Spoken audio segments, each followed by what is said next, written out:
Hello from the Berlin Wall in Berlin, Germany. I'm Patrick Hughes and this is Planet Patrick.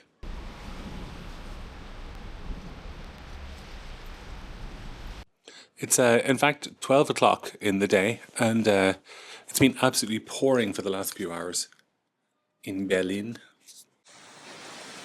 Current weather in Berlin.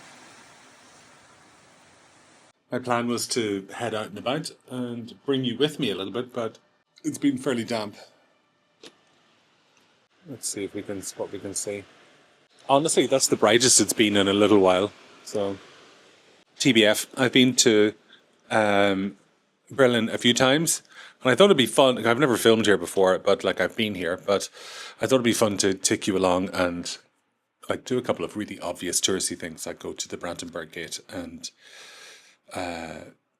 to that bit of the wall that you can go to.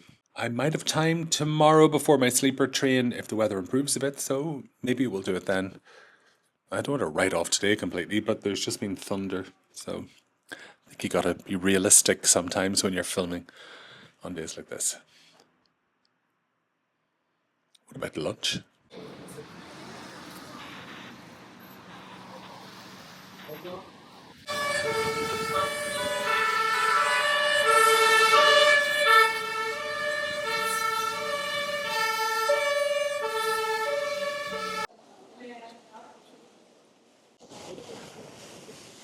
I'm currently out here dodging showers.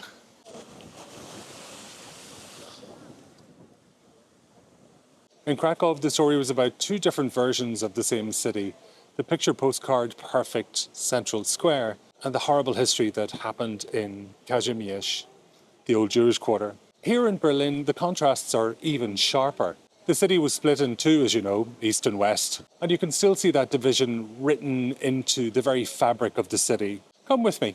I'll start here in Alexanderplatz, which was the heart of East Berlin, and follow the path to the Brandenburg Gate, the Reichstag, and finally, the Berlin Wall itself.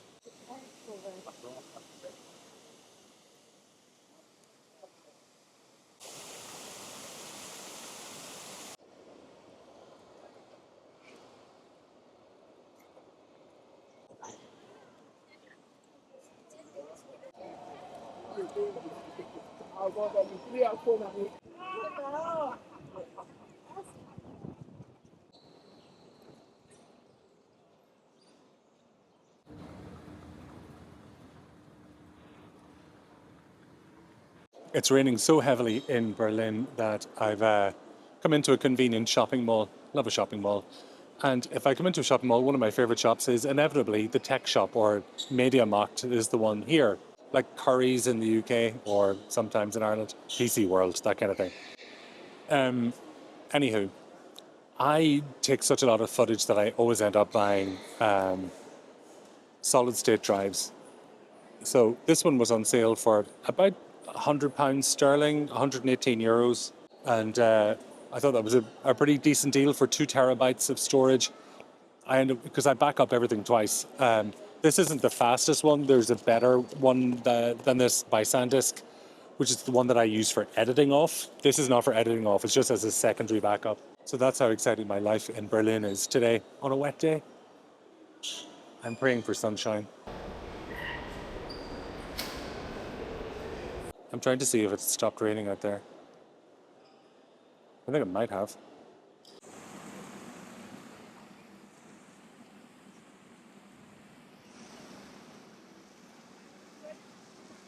So here's Berlin, kind of in miniature. A medieval church, a socialist centerpiece, and something of a modern skyline. Centuries of history colliding in one square.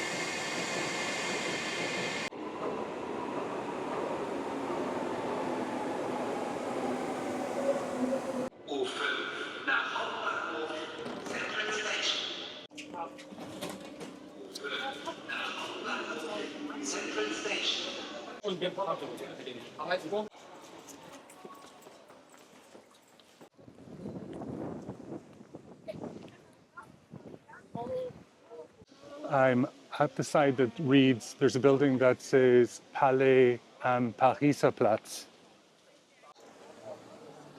Of course, this is the Brandenburg Gate behind me, perhaps one of the most famous symbols of unity within Berlin and within Germany.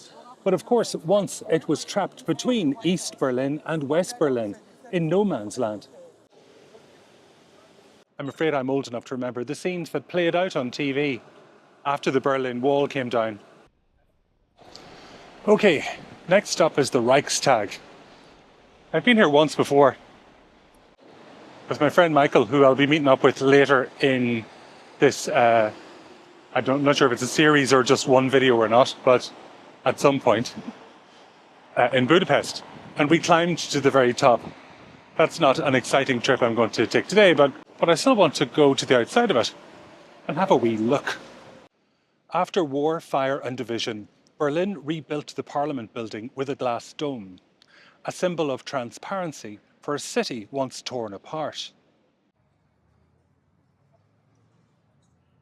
Okay, I'm heading to the U-Bahn at Bundestag, heading back to Alexanderplatz, and then going on to a further mystery destination. A trek and a schlep, all in a day's exploration.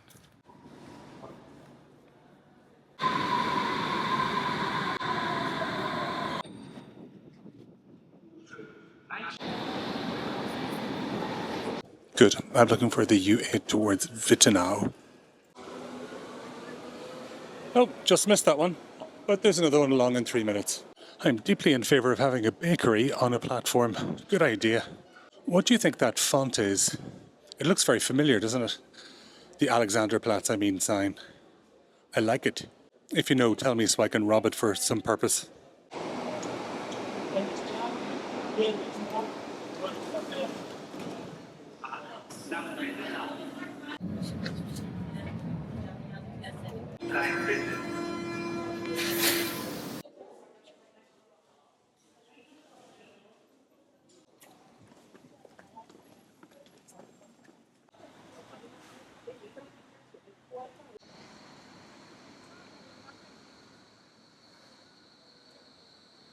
So where I've reached now is Bernauer Strasse and the Berlin Wall Memorial Garden. This art installation, which you can actually move through, is a representation of where the wall stood.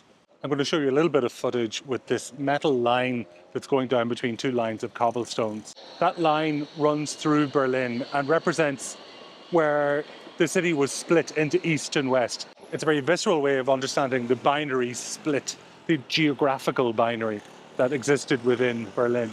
Kind of the lovely thing is that Berliners are going about their business and getting off the tram and the bus and honking their car horns and all of that kind of thing. So I think that's kind of like the best payoff, is that it's just everyday life now in Berlin.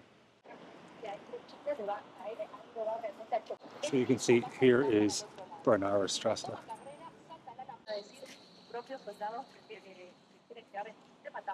I'm standing on one side of the Berlin Wall, or where the Berlin Wall was at Bernauer Strasse, and where the installation is now is where the actual wall was. I read something about people in one of these blocks, it might have been this one, I'm not sure, literally throwing themselves out. This vertical steel installation that you can see up here is put there as a reminder of where the Berlin Wall was, its height, just to give you a sense of it without reconstructing it, which is very interesting.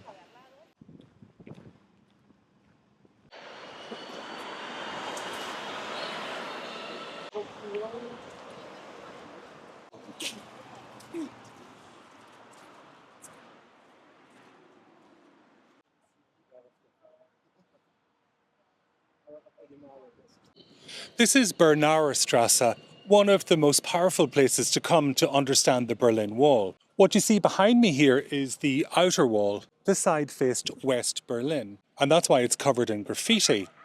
On the east side of the wall, no graffiti was permitted. Between this wall and a second wall was the death strip, a wide, empty zone patrolled by guards, dogs, tripwires, floodlights, a big sandy area basically where you wouldn't want to get caught. You'd risk being shot. So the inner wall stood just behind me. Families who lived in apartment buildings on the east side that overlooked streets on the west were able to jump to their freedom. And in fact, quite a few people did that, until the authorities discovered it and concreted over their windows and balconies. At the far end, which I'm just going to pan around and see that kind of metal structure up there. Just above that, there's a watchtower that we'll go and see in a minute. And that's where East German guards kept a constant lookout. Standing just here, you get a sense of how great the divide was. It wasn't just a single wall, it was an entire system designed to keep two peoples apart. Except, of course, they were one people. And where have we heard that story before? It's a little bit hard to find this. I've been trying for a little while, but just up there, you can see the top of the watchtower. It's through this little gap, I think.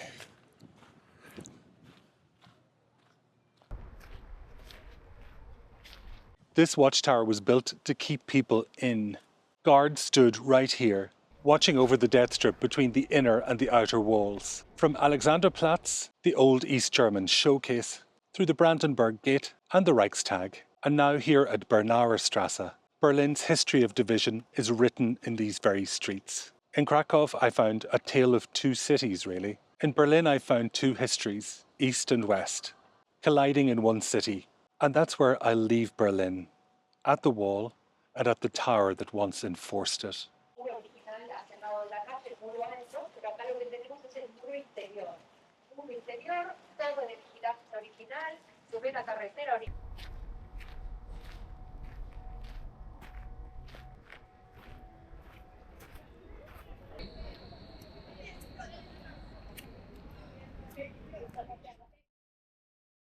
So I thought I'd say a little goodbye from here at the Berlin Wall in Germany. If this is your first time seeing one of my videos, I hope you'll consider maybe pressing the like button and popping over and hitting that subscribe as well. Every little helps. Like somebody else stole that idea. If you're so minded, you can support the channel by becoming a Patreon member. Patreons get access to behind-the-scenes photographs and videos and stories that I don't get to share anywhere else. There's a link to that in the description below. Thank you so much for watching this episode of Planet Patrick, and for now, take care. Bye-bye.